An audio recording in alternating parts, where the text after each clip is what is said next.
temos aqui a epístola de Paulo. Apóstolo Paulo, a um dos seus filhos na fé, cujo nome é Filemon. Qual o nome do filho da fé de Paulo? Filemon, ele era um homem muito caridoso, provavelmente homem de posses, provavelmente homem muito abençoado, ao ponto que ele tinha escravos.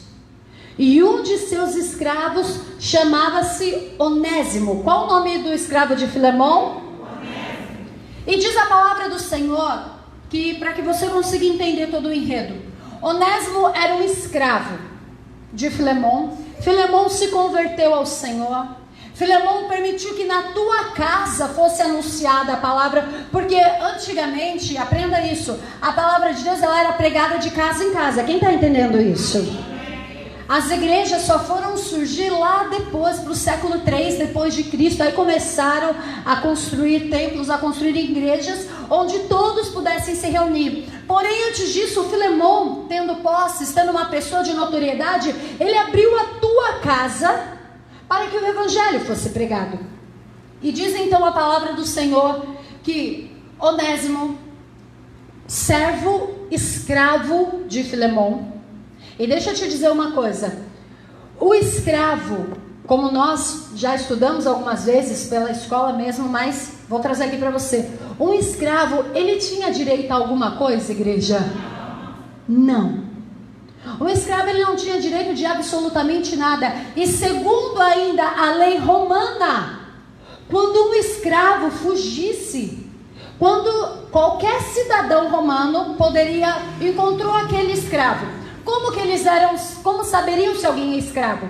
Porque o seu senhor iria até uma das autoridades, descreveria, faria um retrato falado daquele escravo e começaria a procurá-lo.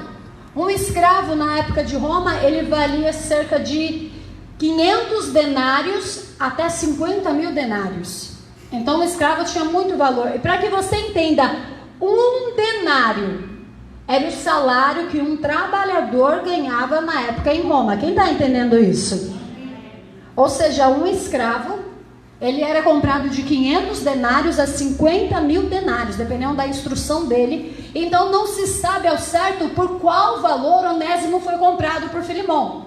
Porém, o que a Bíblia diz é que Onésimo era escravo de Filemon. E Filemon, conhecendo a palavra, ouvindo do evangelho, porque vamos trazer aqui para nós, é tão fácil estarmos na igreja, sim ou não? É fácil estar aqui. O difícil não é estar aqui, ouvir essa palavra é gostosa, é boa. A dificuldade é quando a gente põe o pé para fora. Que daí tudo que você aprendeu aqui, você precisa colocar em prática. É fácil você estar doente e você vai no médico e pega a receita do médico. E quando você sai com a receita do médico, é tranquilo. Agora, tomar aquele remédio por 21 dias, de 12 em 12 horas, é fácil, igreja? Sem esquecer? Não é. Então nós vemos que muitas vezes nós falamos, ser cristão é fácil. Não. Ser aceito por Cristo é fácil. Diga assim comigo, ser aceito por Cristo é fácil. Mas ser cristão, eu preciso praticar o que Cristo ensina. Vocês estão percebendo a profundidade disso? Ser aceito por Cristo, qualquer um é aceito, sim ou não? Sim. Quando Jesus ele morreu na cruz do Calvário, ele morreu exceto por alguém? Não. Ele morreu por todos. Ser aceito por Cristo é muito fácil. Agora, se tornar cristão, se tornar onde nós nos tornamos aceitáveis no Senhor, onde eu preciso obedecer a palavra de Deus, ainda que aquilo seja contrário à minha própria vontade. É aí que vem a dificuldade. É aí que eu mostro se eu sou aceito por Cristo ou se eu sou um servo aceitável diante do Senhor. E diz então a palavra do Senhor, não se sabe ao certo o que Onésimo fez, apenas se sabe que Onésimo, um escravo, fugiu da casa de Filemon. E quando um escravo fugia, segundo a lei romana, ele poderia ser levado pelo seu senhor à execução. Um escravo poderia ser condenado à morte quando ele voltasse para o domínio do seu senhor. Quem está entendendo isso? Qualquer pessoa poderia trazê-lo ao domínio do seu senhor. E quando ele trouxesse, ele seria julgado pelas autoridades. E muitas vezes, boa parte dos escravos eram levados à execução. Tem até um relato na história da igreja que diz que um dos servos fugiu de um senhor. E quando ele retornou ao teu senhor, ele foi jogado dentro de um lago lotado de peixes carnívoros. E aquele escravo morreu sendo comido pelos peixes. Quem está entendendo como que era a situação de um escravo? Quando o escravo fugia, ele tinha que fugir muito bem para nunca mais voltar. Ele não podia ser encontrado e nem regressar, porque se ele regressasse, era morte. Claro que tinham muitos senhores que eram amáveis, que não faziam isso, que não maltratavam, mas mesmo assim, aquele escravo, quando ele voltasse, se ele não fosse levado à execução, ele teria que ser exortado. Quem está entendendo isso? Ele teria que pagar uma punição. E diz então que Onésimo foge e vai para Roma. Aqui, para que você entenda, Filemão está em Colosso, está em outra cidade. A igreja aqui que Filemão está deixando ser a igreja de Colosso. Aqui temos a carta aos Colossenses. Amém, igreja? Então, a igreja onde Filemão abriu a tua casa é da onde, igreja? Fala comigo, Colosso. Da cidade de Colosso. Filemão, existiam por cerca de 2 igrejas em Colosso. E Paulo escreve aos Colossenses. E nós vemos que quando Onésimo, qual o nome do escravo que fugiu? Eu estou fazendo você repetir isso, não é à toa. É porque quantos já ouviram essa pregação? Não viu um levantando a mão. Então tudo que é novo, seu cérebro buga. Amém, igreja? Onésimo, e é uns nomes difíceis ainda, né? É Colosso, é Onésimo, é Filemão. O único que eu gravei foi Paulo. Paulo?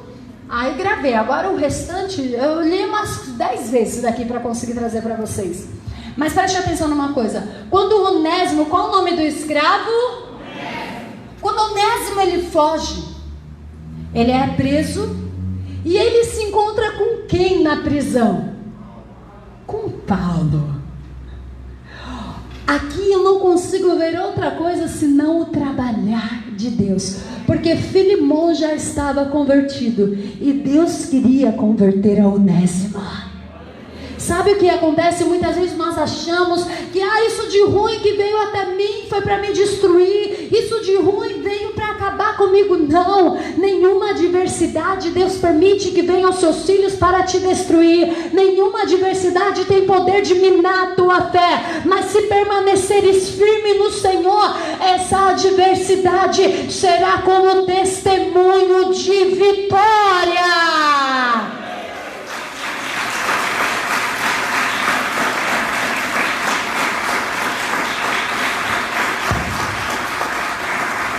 Quem diria que hoje nós estaríamos aqui dizendo de um escravo que fugiu? Em que momento da Bíblia nós diríamos isso? Só que essa situação foi uma situação tão delicada que Deus começa a nos ensinar que mesmo quando eu tenho direito à vingança, a melhor coisa é perdoar. Levante as suas 2 mãos bem alto aos céus.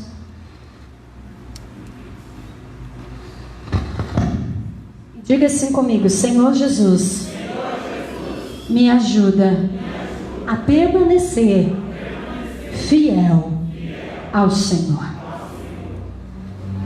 Apóstolo Paulo, ele estava preso em Roma por cerca de 2 anos já, ele já estava na prisão. E quando Onésimo chega na prisão, Onésimo começa a ouvir falar de Jesus. Começa a ver, porque quando Paulo, às vezes a gente pensa, quando Paulo estava na prisão. Amados, a época que Paulo mais escreveu epístola, a época que Paulo mais escreveu carta, não foi quando ele fazia a missão, não. Foi quando ele estava nas prisões. Sempre quando Paulo estava preso, vinha um problema de uma igreja, ele escrevia para aquela igreja. Toda vez que Paulo estava preso, Paulo não ficava, ai, tadinho de mim, eu estou preso, ai, que dó, eu estou pregando o evangelho, eu estou preso. Não, eu estou preso aqui, o que eu posso fazer? Ah, traz alguém aqui para escrever, estou com um problema em tal igreja, vamos resolver o problema dessa igreja. Me manda a epístola. Quem está entendendo isso? Devemos aprender com Paulo que ao invés de nos lamentar pela situação, ao invés de me lamentar pelo problema, ao invés de me lamentar pelo que eu estou vivendo, eu preciso ver oportunidades de Deus naquele lugar. Paulo estava dentro de uma prisão. Você acha que se ele ficasse murmurando, blasfemando, maldizendo de Deus, Onésimo iria se converter? Nunca.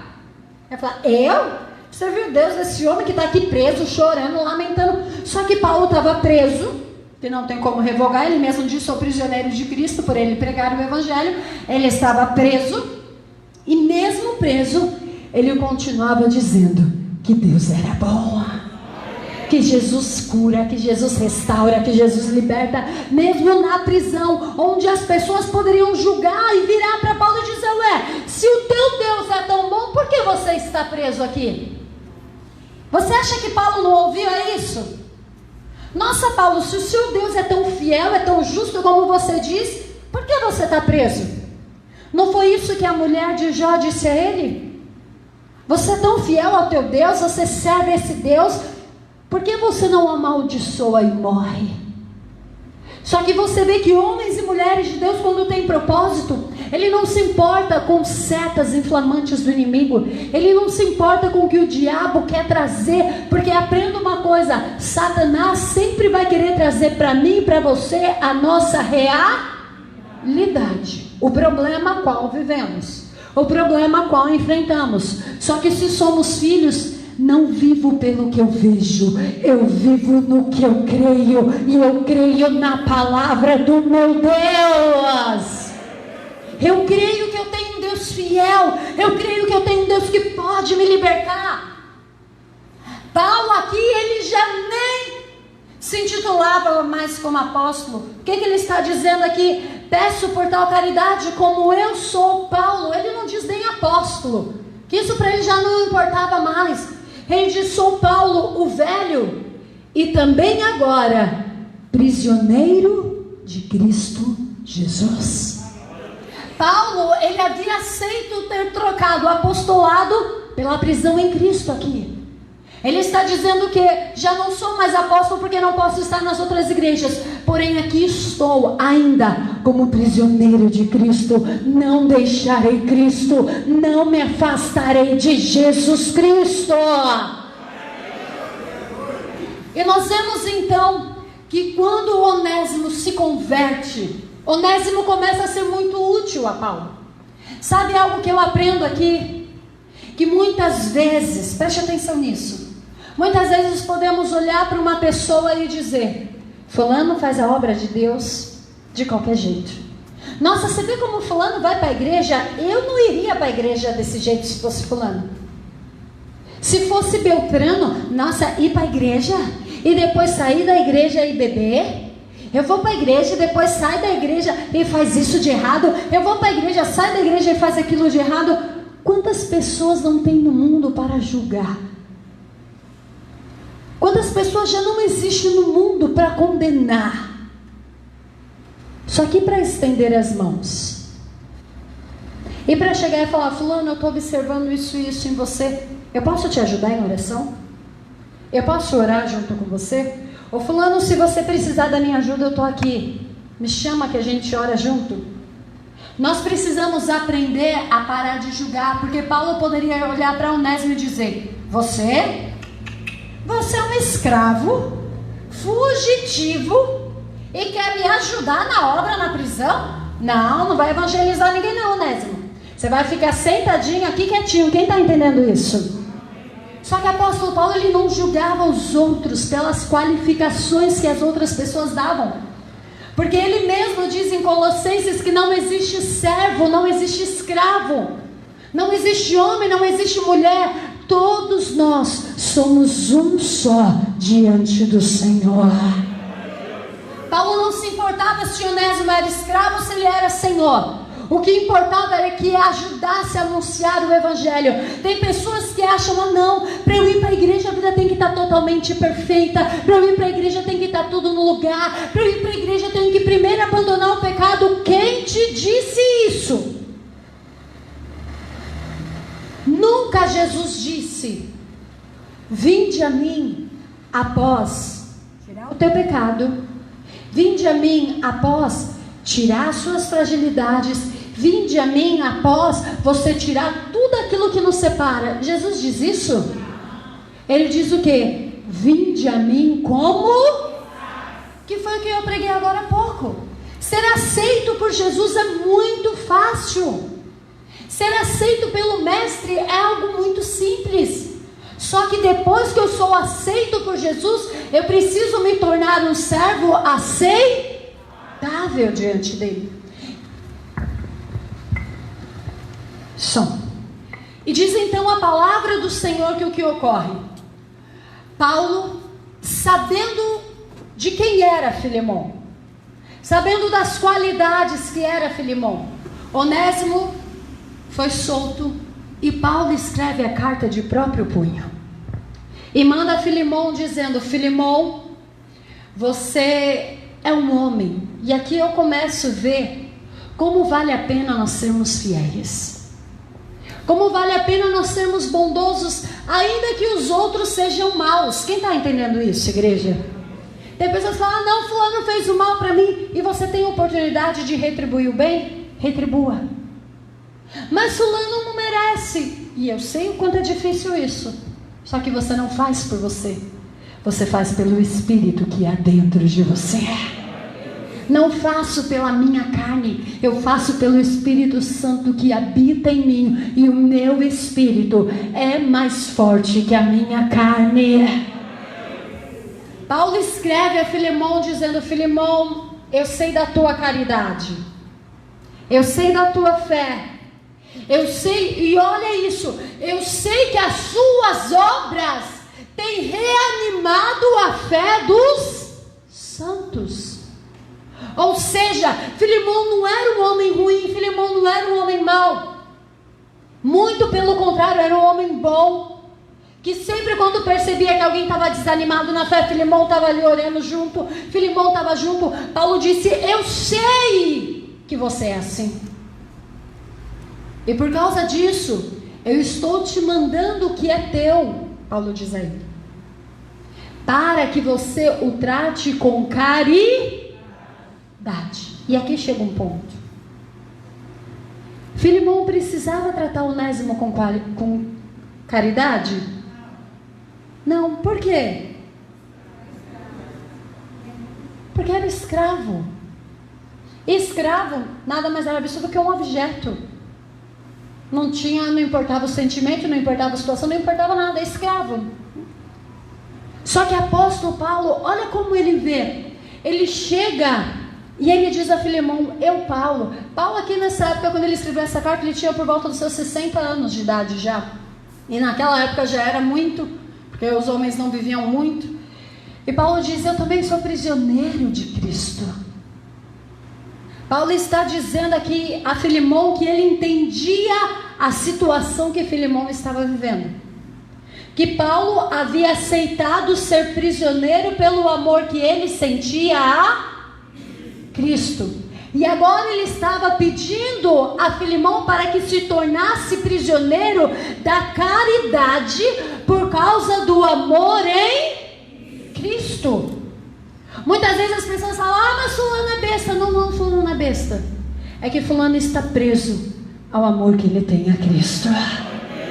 Fulano, vou fazer fulano de otário que ninguém sabe. É que talvez Onésimo pode ter pensado isso: vou fazer Filemon de besta, vou fugir, nunca mais vai aparecer. E Deus encontra e faz ele voltar.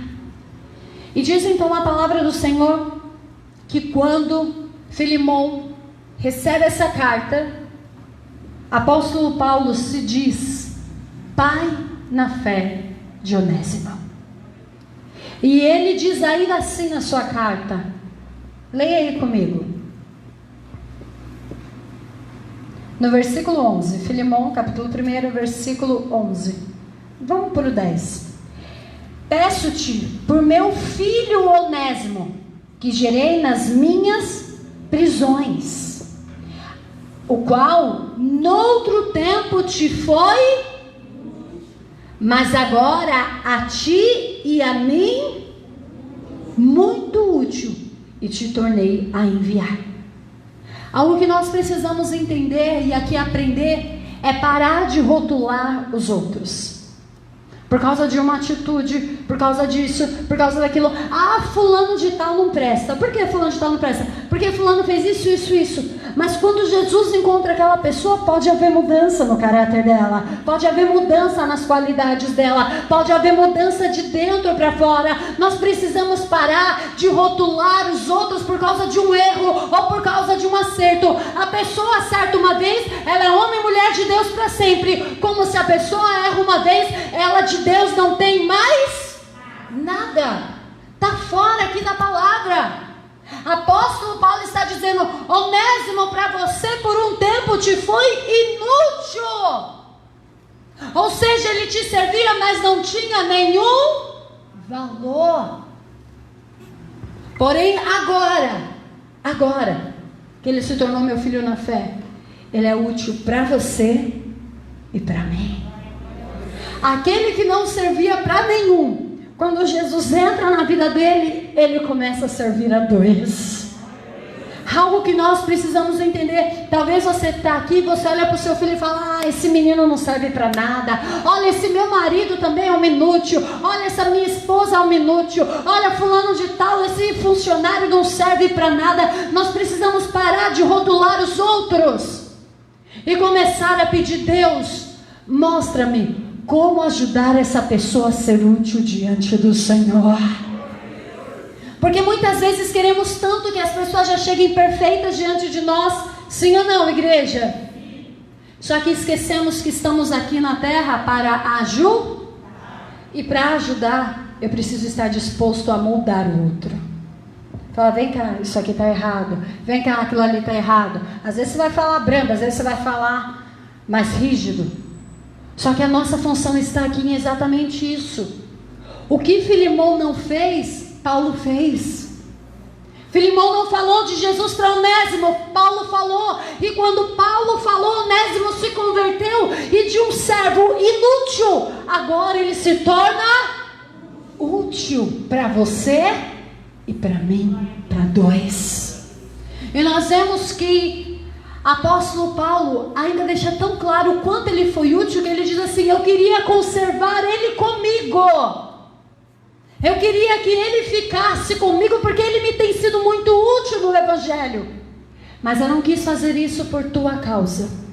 Porque ele respeitava, nós precisamos ver isso. Paulo respeitava que Filemão era o senhor de Onésimo. Paulo não passou por cima.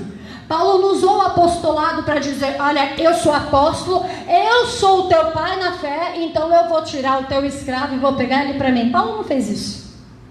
Paulo não fez, Paulo respeitou. Paulo mandou de volta e disse: se quiser fazer, faça-o de livre vontade. Só que quando o apóstolo Paulo manda Onésimo para Filemão, ele sabia que Onésimo teria que pagar um preço. E deixa eu te falar uma coisa. Você sabia que todos nós somos Onésimo? Eu sou Onésimo. E você também. Todos nós temos um preço a pagar. E não há um preço barato. E não há um preço fácil. Não é um preço simples. Só que nós temos a graça infinita de Jesus Cristo, que nós precisávamos pagar um preço e um alto preço. Só que nós temos um Deus tão maravilhoso, um Deus tão abençoado, que Ele decidiu pagar o preço no nosso lugar. E Paulo imitou a Cristo aqui. E Paulo se espelhou em Cristo e disse assim: Filemon, o que Onésimo te deve, coloque na minha conta. Eu, quando chegar até ti, pagarei tudo que ele te deve. Olha o que é o Evangelho de Cristo. Paulo sabia que Onésimo poderia ser condenado à morte. Ele diz: não. O que ele te deve, eu que vou pagar. Põe na minha conta e recebe a ele como se você estivesse recebendo a mim. Recebe-o como se você estivesse recebendo o meu coração. Sabe algo que nós precisamos aprender? É que quando nós olhamos para uma pessoa que nos machucou, quando nós olhamos para uma pessoa que nos magoou, quando nós olhamos para uma pessoa que nos decepcionou, em algum momento nós nos lembramos que também já fizemos isso com Jesus? Não. Nós olhamos para o outro e lembramos: mas fulano traiu a minha confiança, mas Beltrano fez isso para mim, mas Ciclano jogou isso na minha cara, mas o meu pai falou isso, mas a minha mãe falou isso. E quantas coisas nós também não dizemos ao nosso Deus.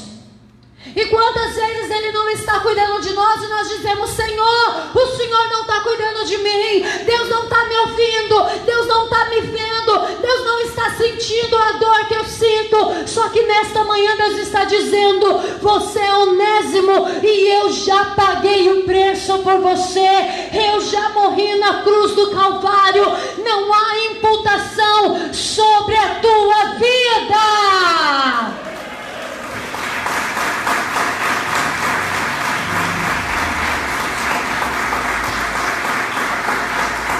Não há condenação sobre a nossa vida. Levanta suas duas mãos bem alto aos céus e diga assim comigo, diga: Jesus, se não há condenação na minha vida, eu preciso liberar toda a condenação que eu tenho colocado sobre os outros. Porque o apóstolo Paulo estava dizendo para Filemão o seguinte: quando você olhar para Onésimo, lembre de mim. Recebe-o como se você estivesse me recebendo. Recebe o coração dele como se fosse o meu, se somos companheiros. Apóstolo Paulo está fazendo, quem consegue ver isso? Que o apóstolo Paulo está fazendo muito semelhante ao que Jesus fez por nós. Na teologia nós chamamos isso da teologia da imputação, que é onde você pega todo o erro, o pecado, o jugo daquela pessoa e joga sobre o outro. Não foi isso que Jesus fez por mim e por você?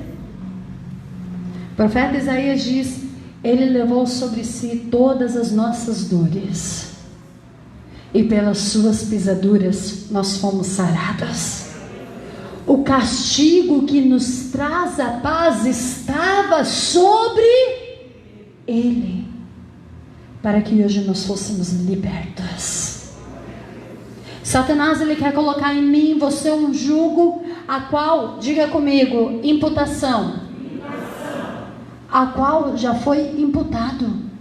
Eu não tenho que pagar o preço pelo meu pecado. Eu não tenho que ser condenado pelo meu pecado. Eu não tenho que ser julgado pelo meu pecado. Porque a partir do momento que eu aceitei a Cristo, a partir do momento em que Ele me aceitou e que eu me tornei um servo aceitável diante dEle, Ele já pagou o preço dos meus pecados. Eu sou livre, eu estou liberto, eu sou lavado e remido no sangue do Cordeiro.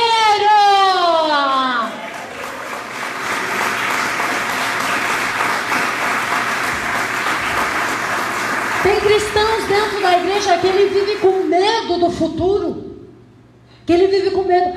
Porque, olha, eu fiz isso, olha, eu fiz aquilo, olha, eu fiz aquilo outro.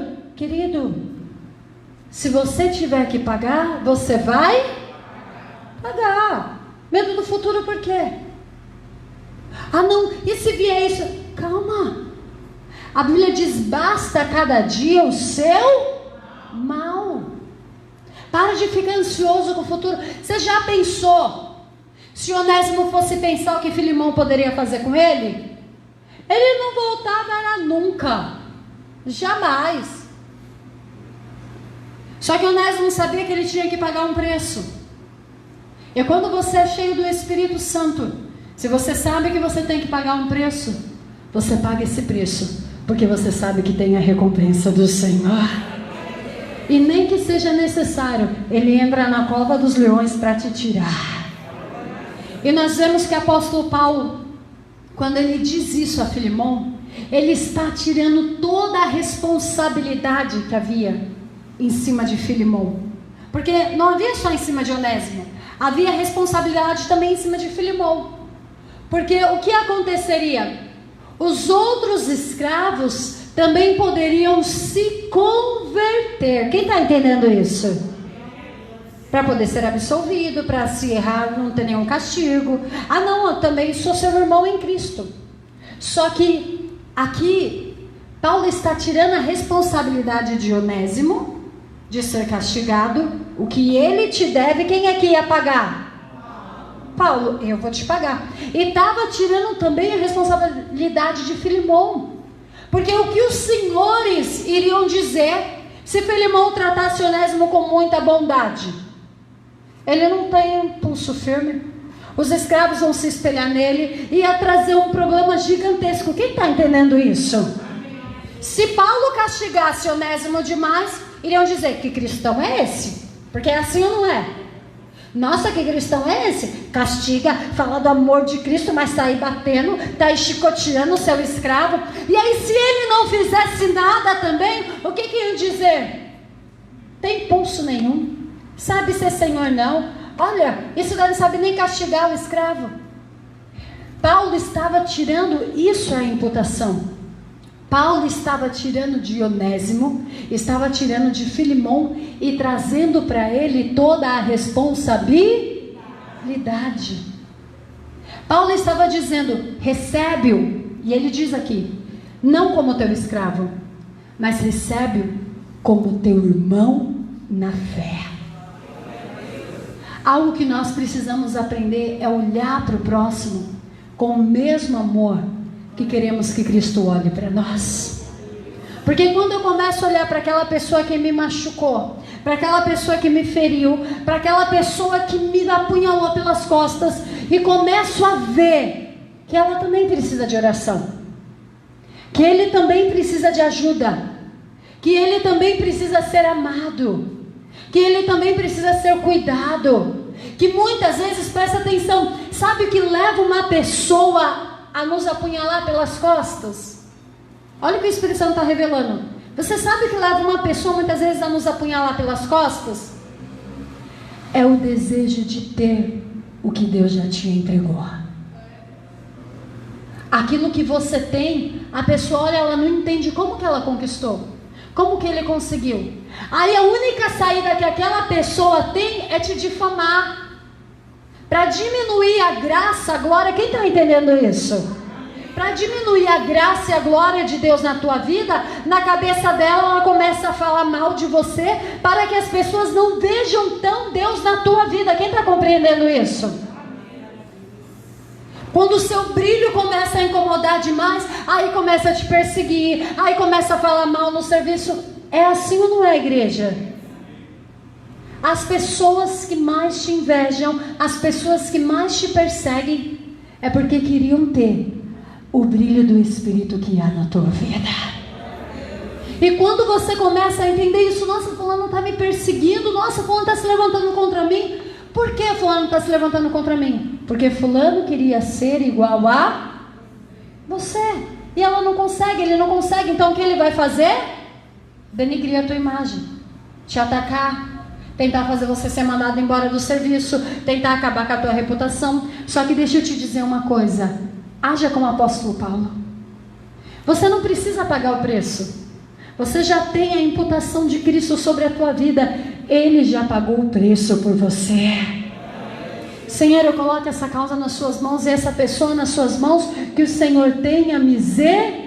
misericórdia. Filemão não precisou ter que chicotear Onésimo, ter que castigar, ou ter que fazer outra coisa. Não. Paulo falou, eu vou responder por ele. Nesta manhã Deus está dizendo, talvez você chegou aqui pronto para fazer, para falar, para dizer isso. Deus está dizendo para você, se cala, que Deus vai falar por você. É Deus quem vai fazer o milagre, é Deus quem vai entrar com providência, é Deus quem vai agir na tua causa, é Deus quem vai entrar aí com a mudança da história, é Deus quem vai fazer o impossível se tornar possível na tua vida.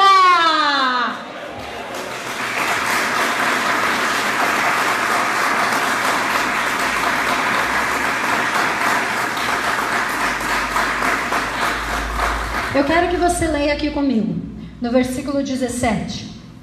Ele diz: assim, pois, se me tens por companheiro, recebe-o como a mim mesmo. E se te fez algum dano, ou te deve alguma coisa, põe isto na minha conta.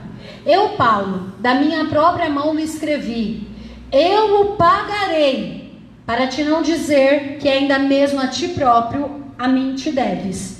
Sim, irmão, eu me regozijarei em ti no Senhor. Reanima o meu coração no Senhor.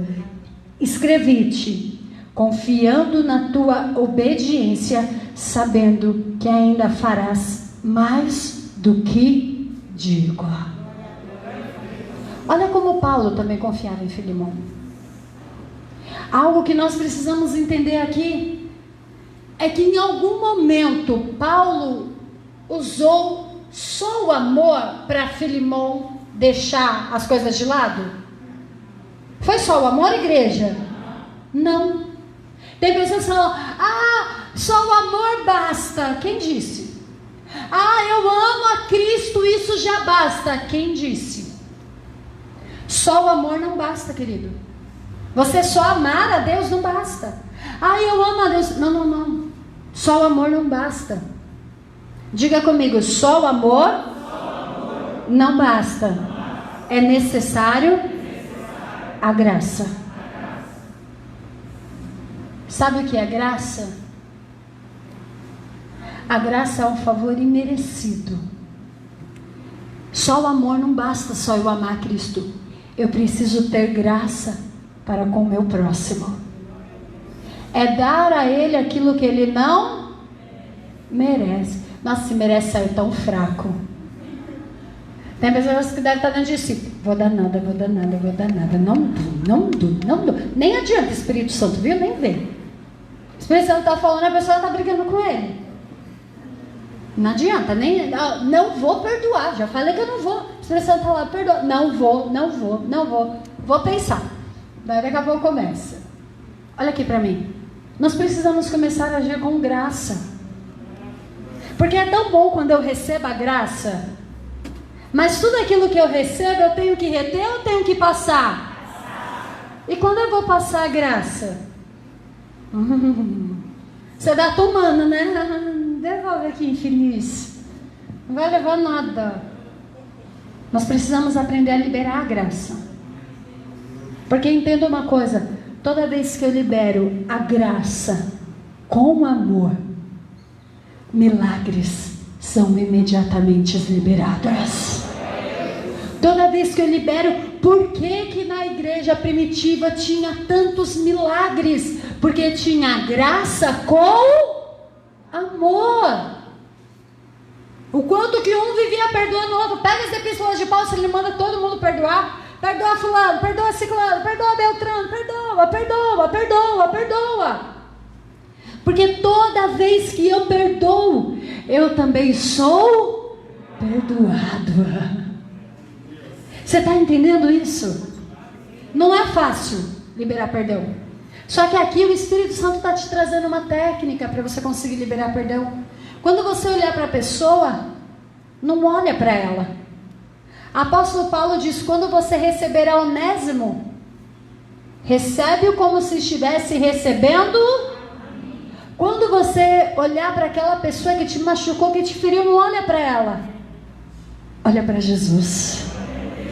Fala assim, não, essa pessoa também precisa de Jesus. Essa pessoa também é carente de Cristo. Quem está entendendo isso? E nós vemos então que Paulo, ele diz exatamente isso a Filemon. Deixe que eu vou pagar.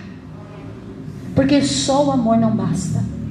Deixa eu te dizer uma coisa, e eu te provo dentro da Bíblia, que só o amor não basta. Porque Deus não ama todos. É uma pergunta, tá? Só para você me acompanhar. Deus ama a todos? E todos são salvos? Só o amor basta? Não. Eu preciso da graça. Só o amor não basta. Eu preciso da graça. Só que dentro da graça tem o amor. O amor só ele não surte efeito nenhum.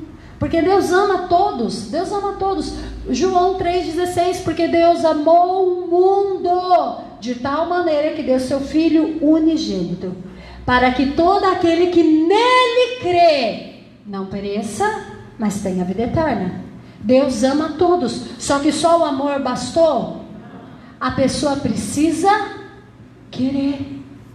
A pessoa precisa entender que ela é salva não apenas pelo amor, mas ela é salva pela graça. E isso eu te provo. Abre comigo em Efésios. Não vou fazer você voltar em Filemon não, tá? Volta só para Efésios 2:8. Volta um pouquinho. Volta, tá em Filemon, volta um pouquinho. Efésios 2:8. A epístola de Paulo ao povo de Éfeso. Efésios 2:8. Quem achou, diga amém. Esse é mais fácil, né? Diz assim: porque pela graça, fala comigo, porque pela graça, aqui está escrito pelo amor? Aqui está escrito pela, que a graça é necessário ter o amor. Quem está entendendo isso? Porque pela graça sois salvo. Eu preciso ter o amor para com o meu próximo, sim. Eu preciso ter o amor para com todos, sim. Mas eu não posso ficar só no amor. Eu tenho que agir também pela graça. Olhar para a pessoa e não ver a pessoa. Mas, poxa, o Anderson me machucou, o Anderson me feriu, eu confiava tanto no Anderson. Só que quando eu olho o Anderson, eu tenho que lembrar do meu Jesus. E quantas vezes eu também não decepcionei ao meu mestre? E quantas vezes eu também não frustrei ao meu Jesus? E quando eu receber o Anderson, receber como se recebesse a Cristo. Nós precisamos, querido, e é isso que Deus vai vir buscar. Não é uma igreja só com bênçãos. Como o Espírito Santo me usou para dizer agora há pouco, quando você usa a graça com amor, com perdão, milagres acontecem sem você pedir. Porque você não vai conseguir destinar sua força a duas coisas: em conquistar algo e ser cheio de Deus. Você vai ter que escolher. E quando eu escolho ser cheio de Deus, a Bíblia diz que eu não correrei atrás de bênçãos. Elas que virão e me alcançarão. Elas que vêm até mim, elas que batem na minha porta, elas que chegam. Então nós precisamos gastar a nossa energia, gastar o nosso tempo, pensar: a quem eu preciso perdoar? A quem eu preciso ajudar? Poxa, fulano está me machucando, fulano lá no serviço está me irritando. Senhor, minha vontade é dar um soco ungido, porque crente é tudo ungido, amém? Senhor, minha vontade é catar, dar um soco ungido. Oh, vaso, arrancou o dente abençoado. Ao invés de fazer isso, Senhor, como eu posso ajudar? De que forma, Espírito Santo, eu posso mostrar para essa pessoa a tua graça? De que forma eu posso viver a graça do Senhor?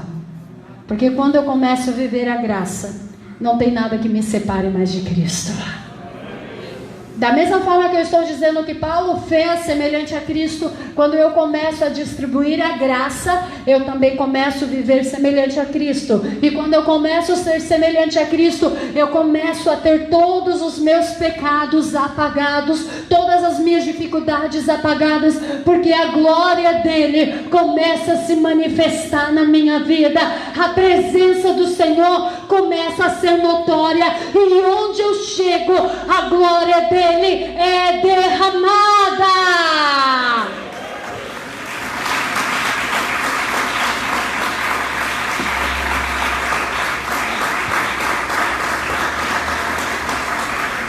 E como o apóstolo Paulo disse, te escrevo por causa da tua obediência. Você vê como é importante nós obedecermos a Deus? Porque Paulo sabia que se Filemon era obediente a Deus, ele faria tudo que Deus lhe pedisse. Algo que nós precisamos aprender é que a graça, ela vem através da obediência. Você acha que alguém quer a graça por livre e espontânea vontade? Fazer, não receber, mas dar a graça por livre e espontânea vontade? Jesus queria morrer na cruz, queridos. A carne dele não queria. Mas ele obedeceu. Você acha que a vontade de Filemon não era descer o chicote em Onésimo? Tanto que deve ter dado de prejuízo para o homem, colocando os senhores para procurar, colocando o capitão para procurar, oficiais de justiça. Só que ele estava ali em obediência. É onde a minha carne tem esse desejo e eu refreio a minha carne. A minha carne tem o desejo de chegar lá e falar um monte. Vou falar para aquela pessoa que ela não vale nada. É mais fácil que nota de R$3. Isso daqui não tem um tostão furado, não tem valor nenhum. Só que você refreia a tua carne. Porque você sabe que a língua é o menor membro do corpo. Mas ela tem o poder de incendiar um bosque inteiro. E da tua boca provém a vida e a morte. E algo que Deus está trazendo ao meu coração aqui nesta manhã: se for para abençoar, fale. Se for para amaldiçoar, ore. Tem pessoas que estão com a vida toda travada porque elas abrem a boca só para amaldiçoar. Ah, esse serviço não é bom. Ah, esse carro não é bom. Ah, essa casa não é boa. Ah, isso aqui não é bom. Ah, aquilo não é bom. Esse meu filho não é bom. Essa minha filha não é boa. Essa minha nora não vale R$1. Esse meu genro também não vale nada. Ah, o meu sogro não presta. Minha nora não presta. Ninguém presta. E aí depois quer que todo mundo ame a pessoa. Como você vai amar um ser desse? Muita graça, muita graça, muita graça, muita graça. Para você amar um ser desse. Só que quando for para você dizer coisas boas, digam. Se for para elogiar alguém, elogie. Se for para dar uma palavra de ânimo, dê. Só que quando for para criticar, ore. Porque a oração, a crítica pode matar. A oração sempre vai trazer vida para você e para outra pessoa. Aplauda bem forte ao Senhor.